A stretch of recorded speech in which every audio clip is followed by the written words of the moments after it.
हिंदुस्तान बामुकाबला इंग्लिस्तान, और हिंदुस्तान ने बहुत बुरी तरह फेंटा लगाया इंग्लैंड को, और इंग्लैंड बहुत बुरी तरह हारा है इंडिया से, क्योंकि इंग्लैंड एक ऐसी ब्रांड ऑफ क्रिकेट खेल रहा है जो T20 का फॉर्मेट है वो 50 ओवर्स में ले आए। यार यहाँ पे कौन इनिंग्स बनाएगा, कौन रन बॉल खेलेगा, कौन कंस्ट्रक्ट करेगा इनिंग्स, कौन एंकर करेगा, कौन स्लॉगिंग करेगा। वो T20 वाला दिमाग उठा के आप 50 ओवर्स में आ गया। शामी के आने से आपकी बॉलिंग का जो आउटलेट है, टेम्पलेट है, बिल्कुल चेंज हो गया।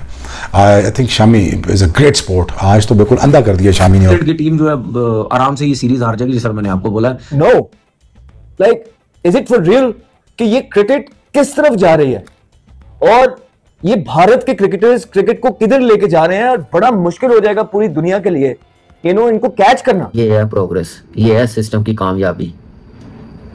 हमारी तरह नहीं है कि जैसे हम लोग सिलेक्शन करते हैं। ये किस सोच के साथ क्रिकेट खेल रहे हैं। अब जो प्लेयर आ रहा है मार रहा है, जो प्लेयर आ रहा है मार रहा है। अबे भाई क्या सामने क्या लल्लू पंजू प्लेयर हैं?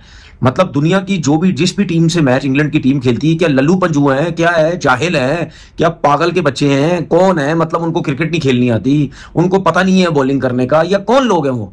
मुझे समझ नहीं आती। मुझे बड़ा गुस्सा आता है इनकी क्रिकेट को देख के ना, जिस तरीके से बैटिंग करते हैं। भाई एक आध मैच में चल जाएगा कोई, वो ऐसा चलेगा, वो एक्स्ट्राऑर्डिनरी बैटिंग कर देगा। जिंदगी में सुकून लिखा ही नहीं हुआ, एक टेंशन जाती है तो दूसरी सामने आके खड़ी होती है।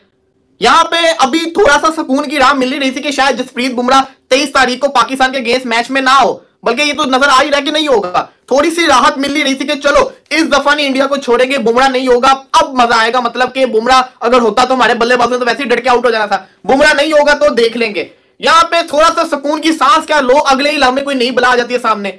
अब ये हर्षित राणा आपके सामने है। उनका सिस्टम स्ट्रॉन्ग है, इन प्लेयरों की कामयाबी है, प्रोसेस है, प्रोफेशनली डील करने वाले हैं, सिस्टम को चलाने वाले, शॉर्टकट रास्ते से सिलेक्शन नहीं करते, अपने सिस्टम को खराब नहीं करते, अपने नेगेटिव दिमाग उन्होंने नहीं रखे हुए। मार मार के दुम्बा बना दिया। एक्स्ट्राऑर्डिनरी मैच हुआ। सबसे पहले तो मैं इंग्लैंड की बैटिंग लाइनअप की बात करता हूँ। ये जो बेसबॉल वाली क्रिकेट है ना, ये इनकी खत्म हो जाएगी थोड़े अरसे बाद, और मेरे ख्याल में खत्म हो भी रही है आहिस्ता आहिस्ता। मुझे नहीं समझ आती कि कौन इनको एडवाइजें दे रहा है, या मकलम जो हेड कोच है, या इनका जो एक सिस्टम है जो चला रहा है इस क्रिकेट को, या इंग्लैंड में जो भी कोचिंग कोर्सेज होते हैं, या जो आप बिल्कुल इनका सिस्टम जो नीचे लेवल से शायद बदलता जा रहा है कि हमने भाई आड़ा उड़ी वाली क्रिकेट खेलनी है। हर्षद राणा का खेलना आज बहुत बड़ा एक इशारा है, क्योंकि हर्षद राणा को पीछे रखा ही इसलिए गया था कि अगर जसप्रीत बुमराह की यहाँ अवेलेबिलिटी नहीं होती, और सुनने में आ जाए कि जसप्रीत बुमराह आजकल में उनके स्कैन्स भी होंगे और फिर एक पिक्चर क्लियर हो जाएगी, तो हर्षद राणा और यशस्वी जायसवाल को आज डेब्यू मिला, क्योंकि अपने करियर की दूसरा आज ऐसा ओडीआई है जिसमें विराट कोहली अवेलेबल नहीं थे। वैसे बड़ी हैरानी की बात है, ऐसा क्या हो गया? रोहित शर्मा ने बोला रात को नी में कुछ हो गया। मतलब रातों रात क्या हो गया?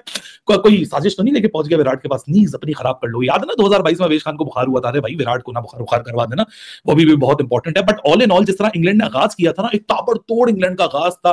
भाई साहब ऐसे आए फिल सॉल्ट और क्या कहते हैं अपना बेन डकट निकल के, और हर्षद राणा डेब्यूटेंट को उन्होंने टारगेट किया। उन्होंने बोला भाई इसके खिलाफ हम रन बनाएंगे 21 ओवर में, चौका छक्का छक्का चौका चौका छक्का डॉट छक्का, और वहां लगा के भाई साहब आज जरा इंग्लैंड यहाँ फ्लाइंग आगाज पे जाएगा, आपको 300 350 का मुकाबला देखने को मिलेगा। लेकिन कहते हैं ना क्रिकेट में एक गलती, एक गलती आपको दूसरा विकेट देती है, दूसरा ब्रेक थ्रू आपको तीसरा विकेट लेके देता है। और एग्जैक्टली आज ऐसे ही हुआ, एक ऐसा brain fade run out Ben Duckett और फिल सॉल्ट के बीच में इतना ऑब्नॉक्शियस किस्म का मिक्सअप हुआ कि फिल सॉल्ट के जो एक्सप्रेशंस थे ना वो आप लोग के सामने थे, क्योंकि भाई फिल सॉल्ट को आज ताबड़तोड़ आगाज मिला था। आपको याद होगा ना तीसरे T20 में it was only Phil Salt, 55 Phil Salt ने बनाए थे, 10 रन नीचे से किसी ने बनाए थे, बाकी तो ऐसे थे कि किसी का पोस्टल कोड सिंगल डिजिट के ऊपर।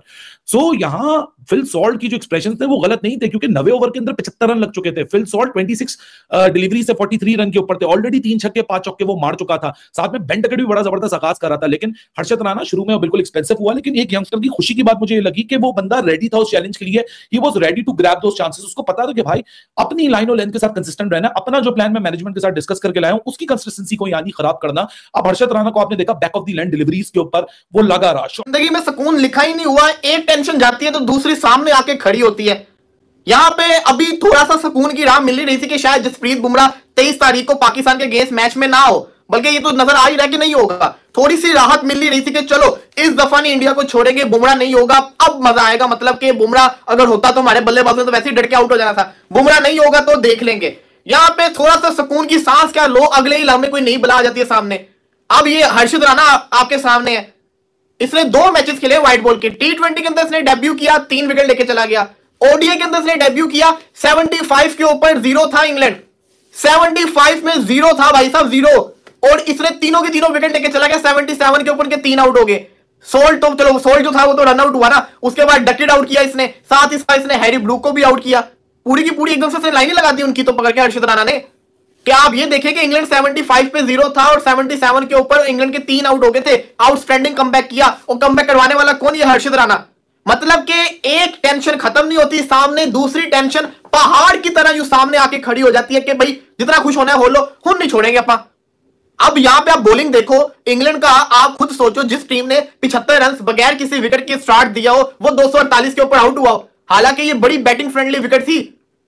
पहले हर्षित राणा, फिर जडेजा, आउटस्टैंडिंग बॉलिंग की गई। आज तो हर्षदीप भी नहीं खेल रहा था भाई साहब, उन्होंने हर्षित राणा को खिलाया हुआ था।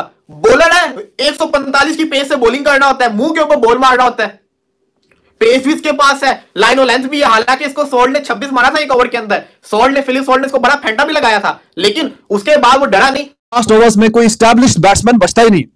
अभी 5-7 ओवर रहते हैं, 8 ओवर रहते हैं, तो उनके सारे के सारे जो मेन बैट्समैन हैं वो आउट होके वापस चले जाते हैं। और यही कहानी हमने T20 में भी देखी थी। वहां पे भी आखिरी के 3-4 ओवर में उनके बॉलर्स ही कहीं ना कहीं थोड़े से रन्स करते थे अपनी टीम के लिए। बैट्समैन जिनकी जिम्मेदारी है, जिनकी रिस्पॉन्सिबिलिटी होती है कि वो अपनी इनिंग्स को इस तरह का प्लान करें कि थ्रू आउट द इनिंग्स वो खेलते रहें। T20 में भी हमें वो देखने को नहीं मिला, और अभी वनडेज में भी। और ये इंग्लैंड की टीम का एक सीरियस मसला है। हाँ ठीक है, ऊपर से आके शॉट्स खेलते हैं, जिस तरह से ओपनिंग पार्टनरशिप बड़ी शानदार थी, लेकिन 6 ओवर का, 8 ओवर का, 10 ओवर का तो ये मुकाबला है नहीं। ये मुकाबला है 50 ओवर्स का, तो उसमें तो फिर आपने 50 ओवर की इनिंग्स को अपना अच्छे तरीके से प्लान करना होता है। तो वो ये करने में नाकाम हो रहे हैं टाइम एंड अगेन। छोटे फॉर्मेट में भी हमने देखा, और ये बड़ा फॉर्मेट जो 50 ओवर वाला, और ये अभी की बात नहीं है, इनका वर्ल्ड कप भी 2023 का ऐसा ही था। मोर और लेस ये हर मैच में वहां पे भी इनके ऑल आउट हो रहे थे, सारी की सारी टीम आउट हो रही थी, और ये पूरे अपने 50 ओवर का कोटा भी नहीं खेल के जा रहे थे। और वही कहानी आज फिर भी हुई है कि 50 ओवर का कोटा ये पूरा नहीं खेल सके, और at the end of the day वो जोफ्रा आर्चर ने चौका छक्का चौका मारा करते कराते थोड़े से रन्स जो आगे बढ़े हैं, 250 के करीब पहुंचे हैं, वरना तो उससे नीचे नीचे ही जो काम है वो तमाम हो जाना था। तो ये एक संजीदा मसला है कि आप 50 ओवर में अपने पूरे ओवर भी ना खेल सकें, और जो टॉप ऑर्डर बैट्समैन है या वो तो अच्छा परफॉर्म करते हैं, लेकिन उसके बावजूद ओपनर के अच्छा करने के बावजूद हमने T20 में भी देखा ओपनर की अच्छी पार्टनरशिप लग रही है, नीचे आके फिर एक के बाद एक विकेट गिरती जाती है। तो ये कहानी यहां पे भी, तो इंग्लैंड एक दफा फिर बहुत अच्छे तरीके से प्लान नहीं कर सका कि आखिरी ओवरों में भी उनका कोई स्टैब्लिश बैट्समैन खड़ा हो क्रीज पे। तो इसमें हैट्स ऑफ टू इंडिया कि उन्होंने पूरी सीरीज में ये काम करके रखा हुआ है कि उनको T20 में भी उस जोन और उस फेज में जाने नहीं देते कि एंड पे जब आप देखते हैं ना T20 में भी 3-4-5 ओवर रह गए और बैट्समैन एस्टैब्लिश खड़े हुए हैं और वो चौके मारेंगे छक्के मारेंगे, उस वाले जोन में T20 में भी नहीं जाने दिया, और आज भी उस जोन में जाने नहीं दिया। एंड पे मार के दुम्बा बना दिया, और ऑल ऑफ अ सडन 75 पे मिक्सअप होना, तीसरे रन के लिए कॉल करना, ना भागना उसका डकेट का, और फिर डकेट का जो शानदार कैच पकड़ा है भागते हुए पीछे, वो ट्रेविस हेड की याद आ गई वर्ल्ड कप 2023। उसके बाद ब्रुक साहब जो है, मौसूफ जो है, वो शॉर्ट पिच बॉल पे देखें, जितनी ब्रुक ने बातें की हैं उतनी बुरी तरह इंडिया में वो फ्लॉप हो गया।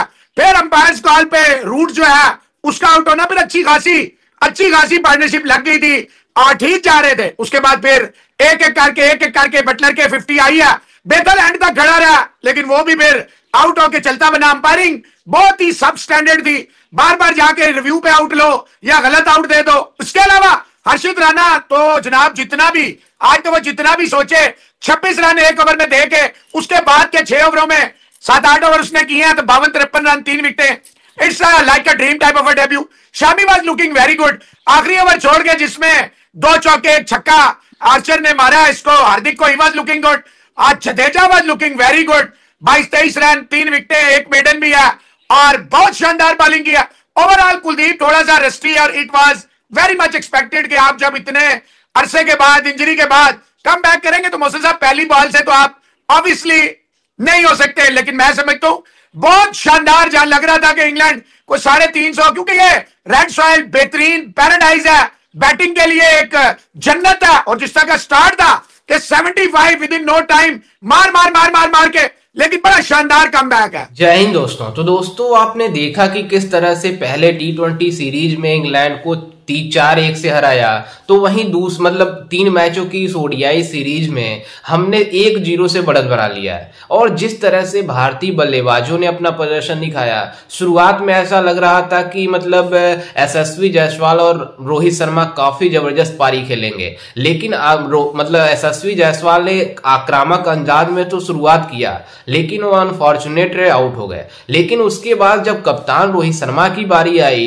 तो वो भी जल्दी आउट होकर चले गए, कैच अपना थमा दिया। लेकिन उसके बाद जब श्रेयस अय्यर और शुभमन गिल ने बल्लेबाजी की तो उन दोनों ने काफी जबरदस्त पार्टनरशिप लगाई, जिसके बदौलत भारतीय टीम एक अच्छे मतलब स्टेज पे पहुंच गया कि वहां से मैच नहीं हार सकते। और भारतीय टीम ने जिस तरह से प्रदर्शन दिखाया, अक्षर पटेल उसके बाद से आए तो पूरी तरीके से कॉन्फिडेंस हो गया कि यहां से भारतीय टीम का जीतना 100% तय हो गया। लेकिन जिस तरह से दोनों ने पार्टनरशिप लगाई, मतलब अक्षर पटेल और शुभमन गिल ने, इनकी जमकर तारीफें होनी चाहिए। जिस तरह से पिच पर ना कोई बल्लेबाज ओपनिंग का चल पाया, तो ये दोनों बल्लेबाजों का चलना, श्रेयस अय्यर मतलब शुभमन गिल और अक्षर पटेल का, पूरी तरीके से दिखाता है कि हमारे ओपनर्स अगर काम नहीं करके जाते हैं तो हमारे मिडिल्स ऑर्डर वाले जो बैट्समैन हैं वो काफी जबरदस्त बल्लेबाजी कर सकते हैं। और उन्होंने आज प्रूव करके दिखाया, जिस तरह से श्रेयस अय्यर, शुभमन गिल और अक्षर पटेल ने बल्लेबाजी किया है, मतलब पूरी तरीके से सभी लोगों को हैरान कर दिया। और जिस तरह से शुरुआत में इंग्लैंड ने टॉस जीतकर पहले बल्लेबाजी करने का फैसला किया था तो उनको भारी पड़ गया, क्योंकि शुरुआत में ऐसा लग रहा था कि भारतीय टीम ने काफी जबरदस्त प्रदर्शन दिखाया, 1-2 ओवर में ना उनका रन बना। उसके बाद से जब वो रन बनाना स्टार्ट किए तो ऐसा लग रहा था कि ये 350-300 पार जाने वाली स्कोर बनाएंगे इंग्लैंड की टीम।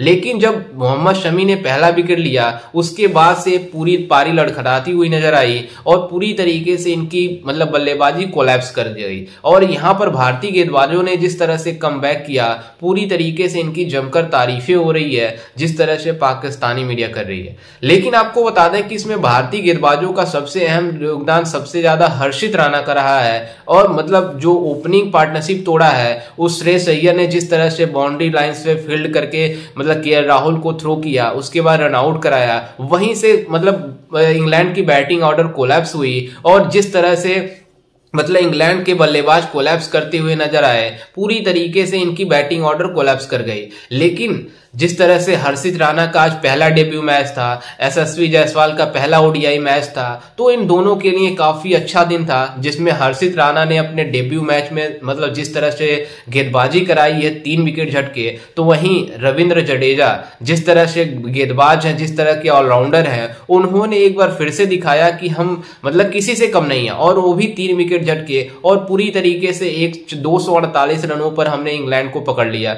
249 रनों का मतलब पीछा करते हुए जिस तरह से भारतीय बल्लेबाज आए, तो श्रेयस अय्यर ने काफी जबरदस्त बल्लेबाजी की मिडिल ऑर्डर में, शुभमन गिल ने काफी जबरदस्त बल्लेबाजी की, उसके बाद अक्षर पटेल ने मतलब पूरी तरीके से बता दिया कि मिडिल ऑर्डर किसी से कम नहीं है। अगर हमारे ओपनिंग बैट्समैन नहीं चल पाते हैं तो मिडिल ऑर्डर बल्लेबाज इसीलिए मौजूद है। और काफी जबरदस्त बल्लेबाजी की है इन तीनों बैट्समैन ने। और आपको बता दें कि इस मैच में विराट कोहली नहीं खेल पाए, जिस तरह के उन्हें मतलब इंजरी हुई है, और ऐसा बताया जा रहा है कि इनको काफी सीरियस इंजरी नहीं है, लेकिन वो अगले मैच में खेल सकते हैं। वहीं जिस तरह से जसप्रीत बुमराह के बारे में बात हो रही थी, जसप्रीत बुमराह पूरी तरीके से इस टूर्नामेंट से बाहर हो चुके हैं और जो चैंपियंस ट्रॉफी है उससे भी बाहर हो जाएंगे। तो वहीं हर्षित राणा की गेंदबाजी को देखकर जिस तरह से पाकिस्तानी मीडिया का रिएक्शन आया, आप सबने देखा होगा कि पाकिस्तानी मीडिया काफी ज्यादा हैरान है कि अगर जसप्रीत बुमराह चैंपियंस ट्रॉफी में नहीं आता है तो फिर भी इनके पास एक हर्षित राणा नाम का गेंदबाज आया है जो पूरी तरीके से सभी को तबाह कर दिया। आप अंदाजा लगा सकते हैं कि हर्षित राणा ने जिस तरह का विकेट लिया है उसको देखकर काफी ज्यादा सभी लोग इसकी मतलब तारीफें कर रहे हैं। जिस तरह के अपने डेब्यू मैच में ही इस तरह की गेंदबाजी कराना काफी ज्यादा टफ टाइम होती है, लेकिन हर्षित राणा ने करके दिखाया है। और जिस तरह से मतलब हमारे गेंदबाज और बल्लेबाज अच्छे प्रदर्शन करते हुए नजर आ रहे हैं, ये पूरी दुनिया इनको देख रही है। जिस तरह से हमें मतलब पीछे काफी ज्यादा मतलब मायूसी का सामना करना पड़ा था बॉर्डर गावस्कर ट्रॉफी में, उसके पहले मतलब न्यूजीलैंड के टेस्ट सीरीज में जब भारत में आई थी, न्यूजीलैंड हमें 3-0 से हरा कर गई थी। उसके बाद से T20 में हमने इंग्लैंड को इतनी बुरी तरीके से 4-1 से हराया, वहीं अब ओडीआई सीरीज में भी हमने हराना स्टार्ट कर दिया है। तो ये भारतीय बल्लेबाजों का कमबैक और भारतीय गेंदबाजों का कमबैक। तो मतलब भारत ने शानदार बल्लेबाजी करते हुए इस मैच को जीत लिया है। खैर, इस पर आपकी क्या राय है, हमें अपनी राय कमेंट में जरूर दीजिएगा और साथ ही हमारे चैनल को भी सब्सक्राइब जरूर कीजिएगा। मिलते हैं किसी अन्य वीडियो में, तब तक के लिए जय हिंद, वंदे मातरम।